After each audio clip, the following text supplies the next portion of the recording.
इस समय हमें खान यूनिस के युद्ध के ये विशेष दृश्य मिल रहे हैं, जो गाजा पट्टी के दक्षिण में स्थित है। इसमें इजरायली सैनिकों को अराजक स्थिति में पीछे हटते हुए दिखाया गया है, क्योंकि वे अपने ठिकानों पर नियंत्रण खो चुके हैं। हम देख रहे हैं कि कब्जे के कुछ सैनिक खान यूनिस से भाग रहे हैं। इस ऑपरेशन को इजरायली पक्ष ने आपदा बताया है। हाल की खान यूनिस की लड़ाई सेना के रिकॉर्ड में एक काला धब्बा बन गई है। प्रारंभिक जानकारी के अनुसार केवल 15 फिलिस्तीनी लड़ाकों ने यह ऑपरेशन अंजाम दिया, जो 3 फील्ड सेल्स में बंटे थे और प्रत्येक के पास एक निश्चित मिशन था। उन्होंने एक समन्वित हमले की शुरुआत की, जो उस सैन्य मुख्यालय पर हुआ जिसे पश्चिम खान यूनिस के इलाकों पर हमले के लिए इस्तेमाल किया जाता था। इस हमले ने इजरायली सेना को अंदर से अस्त व्यस्त कर दिया और रक्षा रेखाओं को तेजी से गिरा दिया। हम इस दृश्य में सैनिकों को पीछे हटते देख सकते हैं, पीछे एक ऐसी जगह छोड़ते हुए जिसे दक्षिणी सेना का एक महत्वपूर्ण आधार माना जाता है। इन विशेष चित्रों में हम एक अप्रत्याशित क्षण देख रहे हैं, जहां फिलिस्तीनी प्रतिरोध बलों ने इजरायली सैनिकों को पकड़ लिया है। संभवतः पहली बार ऐसा दृश्य है जिसमें कई सैनिक एक साथ बंदी बनाए गए हैं। खान यूनिस में हुई इस घटना के बाद आज इजरायली संसद में एक आपातकालीन बैठक हुई, जो तीखी बहस का मैदान बन गई। बैठक में गठबंधन और विपक्ष के सांसदों के बीच आरोप प्रत्यारोप हुए। सरकार ने अपनी कार्यप्रणाली का बचाव करने की कोशिश की, लेकिन अंदरूनी राजनीतिक विघटन की गहराई स्पष्ट रूप से दिखी। मैं यहां सवाल करता हूं और स्पष्ट जवाब मांगता हूं कि इन असफलताओं के लिए कौन जिम्मेदार है? कौन जिम्मेदार है कि हमारे सैनिक सबसे कठिन समय में बिना समर्थन, बिना नेतृत्व और बिना योजना के अंधकार में छोड़ दिए गए? कब तक हम वादों में फंसे रहेंगे और कब तक हमारे लोगों को कहा जाएगा कि सब नियंत्रण में है, जबकि सच्चाई दुनिया के सामने स्पष्ट है? खान यूनिस में जो हुआ वो एक साधारण घटना नहीं है। ये इस राज्य के शरीर में एक खुला घाव है और सैन्य राजनीतिक प्रणाली की विफलता का शर्मनाक खुलासा है, जो ताकत का दावा करती है लेकिन अपने सैनिकों की रक्षा करने में असमर्थ है। क्या हम इन आघातों को सामान्य मानते रहेंगे? कब तक जनता को निराशाजनक भाषणों से बेवकूफ बनाया जाएगा, जबकि हमारे बेटे ऐसे युद्धों में भेजे जा रहे हैं जिनका अंत नहीं? ये एक कलंक है हर उस व्यक्ति की शान पर दाग जो वादे करता है और उन्हें पूरा नहीं करता। यदि नेतृत्व जवाबदेह नहीं ठहराया गया और हमें ईमानदारी से ये नहीं बताया गया कि क्या हुआ, तो ये त्रासदी दोहराएगी। जो आज साफ नहीं कहा गया वो इतिहास कल निडर होकर बोलेगा। आज की ये नाटक बंद होनी चाहिए।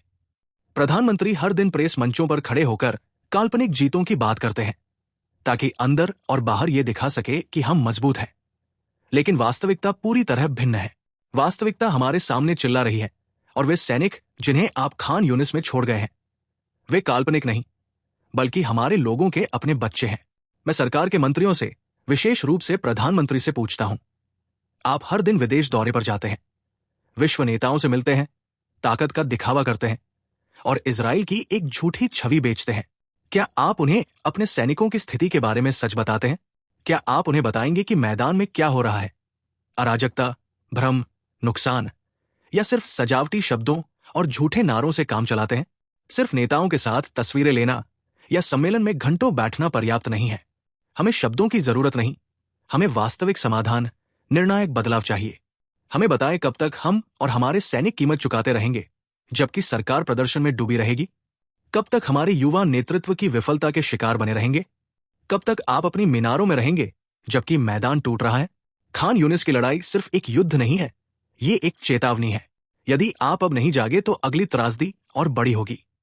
इतिहास किसी को माफ नहीं करता। या तो आप सच का सामना करें या पूरी जिम्मेदारी जनता और आने वाली पीढ़ियों के सामने ले।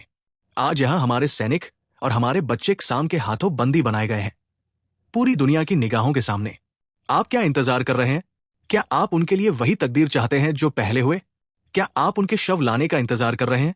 हम खुलकर और जोर से मांग करते हैं कि उन्हें तुरंत रिहा किया जाए, अभी, इससे पहले कि बहुत देर हो जाए। सरकार को आज ही, कल से पहले, 1 घंटे से पहले कार्रवाई करनी होगी, वरना वे उनके खून के लिए जिम्मेदार होंगे। हमें कहना बंद करें कि हम स्थिति का अध्ययन कर रहे हैं या विकल्प देख रहे हैं। समय खत्म हो गया है। हमारे बच्चे शाम के हाथों हैं और कोई नहीं जानता कि अगले कुछ घंटों में उनके साथ क्या होगा। झूठ और नशे से जनता को मत भरमाइए। कौन जिम्मेदार है कि हम इस अपमानजनक स्थिति में पहुंचे? कौन जिम्मेदार है कि हमारे सैनिक एक एक करके बंदी बनते जा रहे हैं? मैं स्पष्ट रूप से कहता हूं कि जनता आपको माफ नहीं करेगी। गुमशुदा सैनिकों के परिवार आपको माफ नहीं करेंगे। हम अब चुप नहीं रहेंगे। ये मामला राजनीतिक नहीं है, ये जीवन मृत्यु का मामला है। हमारे बच्चों का खून सौदे या व्यापार का सामान नहीं है। ऐसा लगता है कि इजराइल के प्रधानमंत्री बेंजामिन नेतन्याहू को अंदरूनी दबाव का सामना करना पड़ रहा है, क्योंकि प्रतिरोध के हाथों बंदी बने इजरायलियों की संख्या बढ़ रही है। इजरायली स्रोतों ने एक्सियस साइट को बताया कि मौजूदा स्थिति का इस्तेमाल एक व्यापक हमले के लिए राजनीतिक दबाव के रूप में किया जा सकता है, जो गाजा शहर के कब्जे से शुरू होगा। सरकार के अंदर के लोग इसे रणनीतिक विकल्प के रूप में देख रहे हैं, ताकि ताकत दिखा सकें, जबकि उन्हें आरोप है कि वे केवल बंधकों के भाग्य का इस्तेमाल एक वार्ता कार्ड के रूप में कर रहे हैं। हम अब निर्णायक निर्णयों के चरण में हैं। आज गाजा डिवीजन के मुख्यालय पर योजनाओं की पुष्टि के लिए बैठक हुई, जो इजरायली रक्षा सेना और रक्षा मंत्री द्वारा प्रस्तुत की गई है। ये योजनाएं गाजा शहर पर पूर्ण नियंत्रण और हमास को एक कठोर झटका देने की है। मैंने खुद आरक्षित सैनिकों और नियमित सेना के सैनिकों की तत्परता देखी है और उनके समर्पण की सराहना की है। ये लक्ष्य हमारे लिए अनिवार्य है, क्योंकि ये इजराइल के भविष्य और सुरक्षा के लिए जरूरी है। साथ ही मैंने तुरंत वार्ता शुरू करने के निर्देश दिए हैं, ताकि सभी बंधकों की रिहाई हो सके और ये युद्ध इजरायली हितों और हमारे देश की गरिमा के साथ समाप्त हो। ये दो पहलू, हमास को हराना और बंधकों को मुक्त करना, एक ही योजना के दो पहलू हैं। इजराइल की सुरक्षा पहले और विजय निश्चित है। इस चैनल पर प्रस्तुत समाचार केवल शैक्षिक और मनोरंजन के उद्देश्य से हैं।